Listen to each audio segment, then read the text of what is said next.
संतोष भाऊ बागल यांच्या हळदीच्या प्लॉटवर आपण उभे आहेत.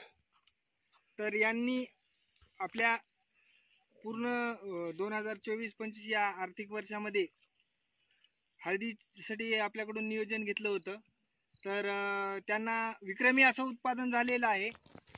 कांडीच्या 21 ट्रॉल्या शेंग झालेली आहे आणि बंडा जवळपास 6 ट्रॉल्या झालेला आहे. बंडा त्या साईडला आहे आणि पूर्ण ही टोटल जी दिसत आहे व्हिडिओमध्ये जेवढी पण दिसत आहे ती 21 ट्रॉल्या हळद आहे. ही ट्रॉली इथं उभी आहे, ही एक ट्रॉली आणि ती एक ट्रॉली. तर आपण संतोष भाऊला विचारूत की यावर्षी त्यांनी कसं कसं नियोजन हळदीचं केलेलं आहे. राम राम. राम राम. सर्वप्रथम मी सचिन भाऊ गलांडे यांचं मनापासून स्वागत करतो आणि दिलेली ट्रीटमेंट ही बिने प्रक्रियापासून तर काढणीपर्यंत आम्ही चंद्रगंगा ॲग्रो सायन्स परभणी यांच्या मार्फत केलेली आहे. आणि सचिन भाऊनं जे मार्गदर्शन केलं हे लाख मोलाचं आहे आणि इतर शेतकऱ्यांनी चंद्रगंगा ॲग्रो सायन्स याचा वापर करून आपलं उत्पन्न वाढवण्यात यावे.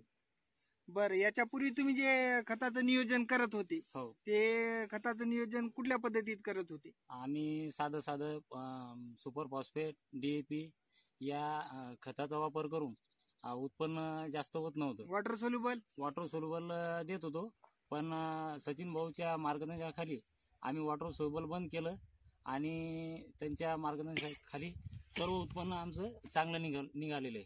आपण 50% सेंद्रिय आणि 50% रासायनिक या पद्धतीमध्ये आपलं डेव्हलप केलेलं आहे. याच्यामध्ये वॉटर सोल्युबल कुठलंही आपण दिलेलं नाही. NPK चा वापर केलेला आहे, बॅक्टेरियाचा वापर केलेला आहे आणि सेंद्रिय घटकांचा वापर केलेला आहे. दर्जेदार उत्पन्न याच्यामध्ये आपले नितीन भाऊ सरकटे पण महागावचे प्रगतशील शेतकरी आहेत. त्यांना पण जवळपास